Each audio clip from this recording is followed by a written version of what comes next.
Hi guys, welcome back to my channel. Silsila സീരിയലിൻ്റെ പുതിയ പാട്ടിലേക്ക് ഏവർക്കും സ്വാഗതം. ഞാൻ അപ്ലോഡ് ചെയ്ത കഴിഞ്ഞ പാട്ട് നിങ്ങൾക്ക് ഇഷ്ടമായോ?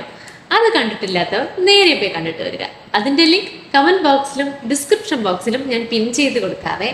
എന്നാൽ നമുക്ക് പുതിയ പാട്ടിലേക്ക് പോയാലോ? സ്റ്റാർട്ടിംഗ് സീനിൽ തന്നെ ഗുണാലിനെയും നന്ദിനിയുമാണ് കാണിക്കുന്നത്. ഗുണാൽ മൗലിക്ക് ഫോൺ ചെയ്യുന്നു. എവിടെ നീ? എന്ത് ചെയ്യണ നീ ഇത്ര നേരം?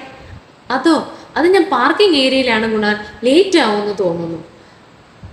അതുവരെ നിങ്ങൾ പോയി കാണും, ഞാൻ വന്നോളാം എന്ന് പറയാം. എന്നാൽ അതവന് കുറച്ച് ദേഷ്യം വേണ്ടു.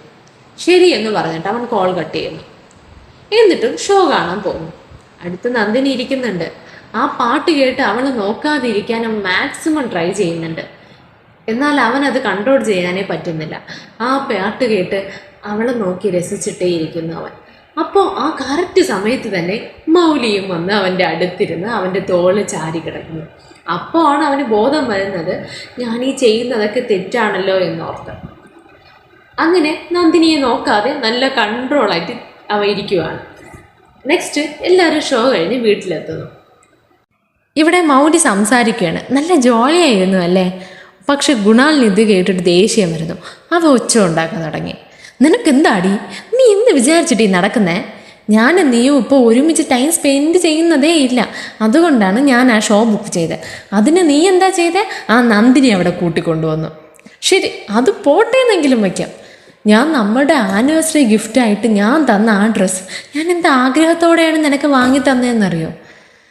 അതിന് നീ ആ നന്ദിനിക്ക് എടുത്തു കൊടുത്തിരിക്കുന്നു. അത് കണ്ടപ്പോൾ എനിക്ക് എന്ത് ഫീലായിന്നറിയോ? എന്ത് ദേഷ്യം വന്നെന്ന് നിനക്കറിയോ? നിനക്കപ്പോൾ എൻ്റെ അടുത്ത് ഒരു ഫീലിങ്സും ഇല്ല അല്ലേ എന്നും പറഞ്ഞവൻ നല്ല സൗണ്ട് ഇടുന്നു. ഇത് കേട്ടപ്പോഴാണ് അവൾക്ക് ഓർമ്മയെ വന്നത് ആ കാര്യം.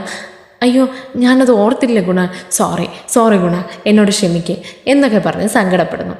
എന്നാൽ കുറച്ച് കഴിഞ്ഞ് ഗുണാലിന് എന്ത് പറ്റിയെന്നറിയില്ല, അവളെ കെട്ടിപ്പിടിക്കുന്നു.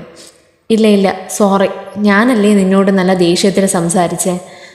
പക്ഷേ നമ്മൾ തമ്മിലിപ്പോൾ നിറയെ വഴക്ക് വരുന്നു. എനിക്കിതൊന്നും സഹിക്കാൻ പറ്റുന്നില്ല. പ്ലീസ് മൗലി, സോറി കേട്ടോ. എന്നിട്ട് രണ്ടുപേരും ജോളിയാണ് സംസാരിച്ചിട്ടിരിക്കുന്നു. മൗലി, നാളെ എനിക്ക് ഇഡ്ഡലിയും സാമ്പാറും ഉണ്ടാക്കി തരാമോ? എനിക്ക് സൗത്ത് ഇന്ത്യൻ ഫുഡ് കഴിക്കാൻ ആഗ്രഹം തോന്നുന്നു. അതും നിൻ്റെ കൈ കൊണ്ട് നീ തന്നെ ഉണ്ടാക്കി തരണം. ഓക്കെ, ഞാൻ നിനക്ക് നാളെ തന്നെ ഉണ്ടാക്കി തരാം എന്ന് സംസാരിച്ചിട്ടിരിക്കുമ്പോൾ അവിടെ നന്ദിനി വരുന്നു. കോഫിയും കൊണ്ടാണ് വരുന്നത്. അതോടെ 3 പേരും ഇരുന്ന് സംസാരിക്കുന്നു. മിഡ് നൈറ്റ് ആവുന്നു. എല്ലാവരും ഉറക്കമാവുന്നു. അപ്പോൾ പുറത്ത് നല്ല കാറ്റ് വീശുന്നു. അപ്പോൾ ജനലൊക്കെ വന്നടിച്ച് സൗണ്ട് ഉണ്ടാക്കുന്നു. അപ്പോൾ ഗുണാൽ ഈ സൗണ്ട് കേട്ട് എണീക്കുന്നു. എന്താ ഇത് എന്ന് പറഞ്ഞ് അവൻ പുറത്തിറങ്ങി നോക്കുമ്പോൾ നന്ദിനി അതൊക്കെ കഷ്ടപ്പെട്ട് ക്ലോസ് ചെയ്യാൻ നോക്കുവാണ്. അത് കണ്ട് അവൻ എസ്കേപ്പ് ചെയ്യാനാണ് ആദ്യം നോക്കിയത്. പക്ഷെ എന്നാലും അവളെ കഷ്ടം കണ്ടിട്ട് അവന് പോകാൻ തോന്നുന്നില്ല. അങ്ങനെ അവളെ ഹെൽപ്പ് ചെയ്യാൻ പോകുന്നു.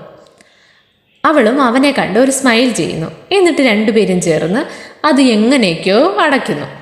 അപ്പോൾ നന്ദിനി പറയുന്നു, എന്താണെന്നറിയില്ല ഗുണാൽ, നല്ല കാറ്റ് വീശുന്നുണ്ട്.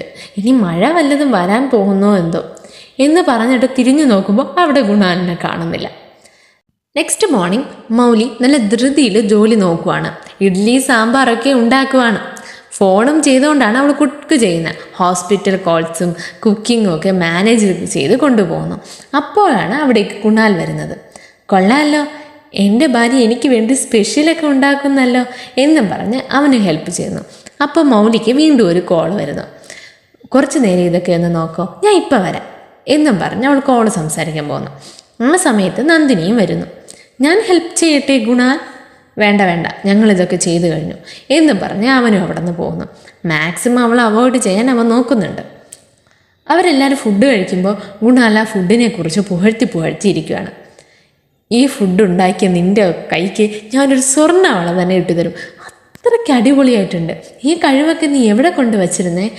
ഇത്ര നാളും നിനക്ക് ഇത്രയൊക്കെ പാചകം അറിയാമെന്ന് എനിക്കറിയത്തില്ലായിരുന്നു എന്ന് പുകഴ്ത്തിയിട്ടിരിക്കുമ്പോൾ ഇതെല്ലാം കേട്ടിട്ട് നന്ദിനിക്ക് കുറച്ച് അസൂയ തോന്നുന്നു. അവളുടെ ഹസ്ബൻഡിന് അവൾ ആഗ്രഹത്തോടെ വെറൈറ്റി ആയിട്ട് ഫുഡൊക്കെ ഉണ്ടാക്കി കൊടുക്കുമ്പോൾ അവൻ വൃത്തികെട്ട ഫുഡെന്നും പറഞ്ഞ് അതിനെ തൂക്കി എറിഞ്ഞിട്ട് പോകുന്നതായിരുന്നു പതിവ്. അതൊക്കെ ആലോചിച്ച് സങ്കടപ്പെട്ടിരിക്കുന്നു. ഓക്കെ ഗുണാൽ, ഞാൻ ഫുഡ് കഴിച്ചു, ഞാൻ ഇറങ്ങുവാണ് കേട്ടോ. പിന്നെ നീ നന്ദിനിയും കൂട്ടിയിട്ട് ഹോസ്പിറ്റലിൽ വാ. എന്നാൽ അവന് അവളെ കൂടെ കൊണ്ടുപോകാൻ താല്പര്യമില്ലായിരുന്നു. എന്നാൽ മൗലി പറഞ്ഞതുകൊണ്ട് അവൻ സമ്മതിച്ചതാണ്. അപ്പോൾ ലിഫ്റ്റിൽ പോയിക്കൊണ്ടിരിക്കുമ്പോൾ അവിടെ കറണ്ട് പോകുന്നു. ലിഫ്റ്റ് ഓഫ് ആവുന്നു. ഫുൾ ഇരുട്ടാണ്. നന്ദിനിക്ക് ഇരുട്ട് പേടിയാണെന്ന് തോന്നുന്നു. ഉടനെ ഗുണാലിനെ ചേർത്ത് പിടിക്കുന്നു. ഗുണാൽ, എനിക്ക് പേടിയാവുന്നു, എന്നെ വിട്ടിട്ട് ഒരിടത്തും പോകല്ലേ. എന്നാൽ ഇത് അവൻ എന്തോ പോലെയാവുന്നു. അവളാണേ ഒട്ടിച്ചേർന്നാണ് നിൽക്കുന്നത്. ഇല്ല, നീ പേടിക്കാതെ, ഞാനുണ്ടല്ലോ നിൻ്റെ കൂടെ. അങ്ങനെ കുറേ കഴിഞ്ഞപ്പോൾ ലിഫ്റ്റ് ഓക്കെ ആവുന്നു. രണ്ടുപേരും പുറത്തു വരുന്നു. അങ്ങനെ രണ്ടുപേരെയും മൗലിയെ കാണാൻ പോകുന്നു. നന്ദിനിയെ കണ്ട ഉടൻ മൗലി ചോദിക്കുവാണ്, ഇവൾക്ക് എന്ത് പറ്റി? എന്ത് പേടിച്ചതുപോലെ ഉണ്ടല്ലോ, എന്തെങ്കിലും പ്രശ്നം ഉണ്ടായോ വരുന്ന വഴിക്ക്? നന്ദിനി ലിഫ്റ്റിൽ സംഭവിച്ചതൊക്കെ അവളോട് വിവരിക്കുന്നു. മൗലി അവൾക്ക് വെള്ളം കൊടുക്കുന്നു. ശരി, നീ ഇത് കുടിച്ച് കുറച്ച് റിലാക്സ് ആവുക എന്ന് പറയുന്നു. നെക്സ്റ്റ് ഡേ ഗുണാലൊന്ന് തീരുമാനിക്കുന്നതാണ് ഈ വിഷയത്തിനെക്കുറിച്ച് എന്തായാലും മൗലിയോട് സംസാരിക്കണമെന്ന്. ഇങ്ങ് നോക്കൂ മൗലി, കുറച്ച് ഡേയ്സ് ആയിട്ട് നമുക്ക് ടൈം സ്പെൻഡ് ചെയ്യാൻ കഴിയുന്നില്ല. എവിടെ പോയാലാ നന്ദിനി? ഇങ്ങ് നോക്ക്, എനിക്ക് ഈ നന്ദിനി വീട്ടിൽ താമസിക്കുന്നതിനൊക്കെ ഒരു പ്രോബ്ലവും ഇല്ല. എന്നാൽ അവൾക്ക് വേണ്ടി നമ്മൾ എന്തിനാ അഡ്ജസ്റ്റ് ചെയ്യണം? അതത്ര ശരിയല്ലല്ലോ മൗലി. നീ എൻ്റെ കൂടെ ടൈം സ്പെൻഡ് ചെയ്യുന്നതിനേക്കാളും ആ നന്ദിനിയുടെ കൂടെയാണ് നീ ഏത് സമയവും. എനിക്ക് തോന്നുന്നത് നമുക്ക് ആ നന്ദിനിക്ക് വേറെ വീടെടുത്ത് കൊടുക്കാം. അപ്പോൾ എപ്പോൾ വേണേലും നമുക്ക് അവിടെ പോയി അവളെ കാണാമല്ലോ. ഇനി ഈ നന്ദിനി ഇവിടെ വേണ്ട എന്ന അർത്ഥത്തിലാണ് അവൻ പറയുന്നത് കേട്ടോ. ഉടനെ മൗലി പറയുവാണ്, എന്താ ഗുണാൽ ഇങ്ങനെയൊക്കെ പറയുന്നേ? അവൾ നമ്മളെ വിശ്വസിച്ചല്ലേ ഇവിടെ വന്നേ. നമ്മളല്ലാതെ അവൾക്ക് വേറെ ആരാ ഉള്ളത് ഗുണാൽ? ഇങ്ങനെയൊന്നും പറയണ്ട കേട്ടോ, അവൾ ഇവിടെ തന്നെ കാണും എന്ന് അവൾ ഷാഢ്യം പിടിക്കുന്നു. ഇതെല്ലാം ദൂരത്തു നിന്ന് നന്ദിനി കേൾക്കുന്നുണ്ടായിരുന്നു. അവൾക്കിത് കേട്ടപ്പോൾ നല്ല സങ്കടമാവുന്നുണ്ട്. നെക്സ്റ്റ് ഡേ നന്ദിനി മൗലിയുടെ അടുത്ത് പോകുന്നു. ഇങ്ങ് നോക്കൂ മൗലി, എനിക്ക് കുറച്ച് ഡേയ്സാ ഒരു കാര്യം തോന്നുന്നുണ്ട്. അതാണ് ഞാൻ നിന്നോട് ഷെയർ ചെയ്യാൻ വന്നത്. എനിക്ക് വേറെ വീട്ടിൽ പോയാൽ കൊള്ളാമെന്നുണ്ട്. എന്താ നിൻ്റെ അഭിപ്രായം? എന്നാൽ ഇത് കേട്ട മൗലിക്ക് ഷോക്കാവുന്നു. അയ്യോ, ഇനി എങ്ങാനും ഇവളെന്തേലും കേട്ടോ ഇന്നലത്തെ രാത്രി? നീ എന്തായി പറയുന്നേ? അതൊന്നും വേണ്ട, നീ ഇവിടെ നിന്നാൽ മതി. നിനക്കിവിടെ താമസിച്ചാൽ എന്താ പ്രശ്നം? അല്ല, എനിക്കിവിടെ നിൽക്കാൻ പ്രശ്നമൊന്നുമില്ല. എന്നാലും എനിക്ക് വേണ്ടി എനിക്കൊരു സ്പേസ് വേണമല്ലോ. ഞാൻ തനിയെ ജീവിച്ചതാണ്, എനിക്കതങ്ങ് ശീലിച്ചു പോയി. അതും ഇത് നിൻ്റെ മാമിയാരുടെ വീടാണ്. അതുകൊണ്ട് ഇവിടെ നിനക്കാണ് സ്ഥാനം. ഞാനിവിടെ നിൽക്കുന്നത് ശരിയല്ല. അതുകൊണ്ട് ഞാൻ വേറെ വീടെടുത്ത് മാറുന്നു. എന്നാൽ മൗലി ഇത് സമ്മതിക്കുന്നില്ല, ഷാഢ്യം പിടിക്കുന്നു. ഒടുവിൽ ഗുണാൽ അവിടെ വരുന്നു. ഇങ്ങ് നോക്കൂ ഗുണാൽ, ഇവൾ വേറെ വീടെടുത്ത് പോകാൻ പോകുന്നു. വേണ്ട, അത് പറ ഗുണാൽ. എന്നാൽ ഇത് കേട്ട ഗുണാൽ ഞെട്ടുന്നു. അയ്യോ, ഞാൻ ഇന്നലെ പറഞ്ഞത് ഇനി വല്ലതും ഇവൾ കേട്ടോ എന്നോർത്താണ് അവൻ ഞെട്ടുന്നത്. ശരി, എനിക്ക് ജോലിയുണ്ട്, ഞാൻ പോകുന്നു എന്ന് പറഞ്ഞ് അവൻ പോകുന്നു. കാർ സ്റ്റാർട്ട് ചെയ്യാൻ പോകുമ്പോൾ അവിടേക്ക് നന്ദിനി വരുന്നു. ഇതാ ടിഫിൻ ബോക്സ്, നിങ്ങളിത് എടുക്കാൻ മറന്നുപോയി എന്നും പറഞ്ഞ് അത് കൊടുത്തിട്ട് അവിടെ നിന്ന് പോകുന്നു.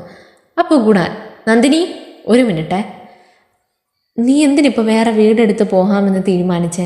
ഞാൻ ഇന്നലെ മൗലിയോട് സംസാരിച്ചത് നീ കേട്ടു അല്ലേ? ഐ എം സോറി നന്ദിനി എന്നും പറഞ്ഞ് അവൻ സോറി കേൾക്കുന്നു. നിങ്ങൾ എന്തിന് എന്നോട് സോറി പറയുന്നത്? ആക്ച്വലി ഞാനിത് മനസ്സിലാക്കേണ്ടതായിരുന്നു. നിങ്ങൾ എനിക്ക് വേണ്ടി എന്തൊക്കെ ഹെൽപ്പ് ചെയ്തു, ഞാനതൊന്നും ഓർത്തില്ല. നിങ്ങളുടെ കൂടെ ഇരിക്കുമ്പോൾ ഞാൻ നല്ല ഹാപ്പി ആയിരുന്നു. അതുകൊണ്ടാണ് പലതും ഞാൻ മറന്നുപോയത്. ഗുണാൽ ഇന്നലെ പറഞ്ഞതിന് ശേഷമാണ് എനിക്ക് മനസ്സിലായത് ഞാനിവിടെ അധികം നാളിൽ നിൽക്കാൻ പാടില്ല, എനിക്കും വേറൊരു ലൈഫുണ്ടെന്ന്. അതുകൊണ്ടാണ് ഞാൻ വേറൊരു വീട്ടിൽ മാറുകയെന്ന് തീരുമാനമെടുത്തത്.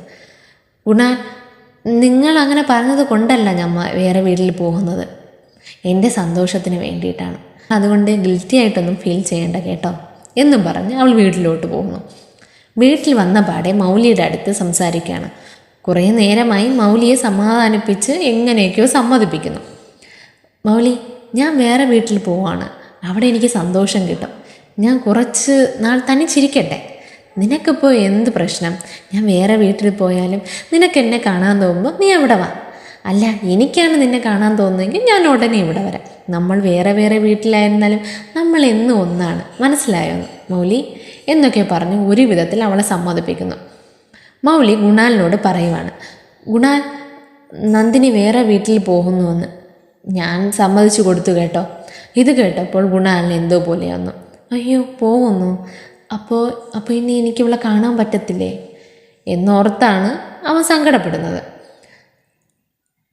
അവനാണ് പോകാൻ പറഞ്ഞു തന്നാലും അവൻ്റെ ഉള്ളിലെ ലവ് കാരണമാണ് അവൻ ഈ സങ്കടം തോന്നുന്നത്. നെക്സ്റ്റ് രാജദീപിനെയാണ് കാണിക്കുന്നത്. അവൻ ജയിലിൽ നിന്നും പുറത്തിറങ്ങുകയാണ്. നന്ദിനി, നിന്നെ ഞാൻ വെറുതെ വിടാൻ പോകുന്നില്ലടി എന്നാലോചിച്ചിട്ട് അവൻ പുറത്തു വരികയാണ്. ഇതോടെ നമുക്ക് ഈ പാട്ട് അവസാനിപ്പിക്കാം. നന്ദിനി ഇനി വേറെ വീട്ടിൽ പോകുമോ? ഇനി രാജദീപ് പുറത്തിറങ്ങിയല്ലോ, ഇനി നന്ദിനിക്കെതിരെ അയാൾ എന്തൊക്കെ പ്ലാനുകളാണ് നടത്തുന്നതെന്ന് നമുക്ക് നാളത്തെ പാട്ടിൽ കാണാം. അതുവരെ നിങ്ങൾ വെയിറ്റ് ചെയ്യുക. നിങ്ങൾക്ക് ഈ പാട്ട് ഇഷ്ടമായെങ്കിൽ കമൻറ്റിലൂടെ എന്നെ അറിയിക്കുക. ലൈക്ക് ചെയ്യുക, ഷെയർ ചെയ്യുക, സബ്സ്ക്രൈബ് ചെയ്യുക. നാളെ ഒരു പുതിയ ഇൻട്രസ്റ്റിംഗ് പാർട്ടോട്ട് ഞാൻ വീണ്ടും വരുന്നതായിരിക്കും. ബൈ.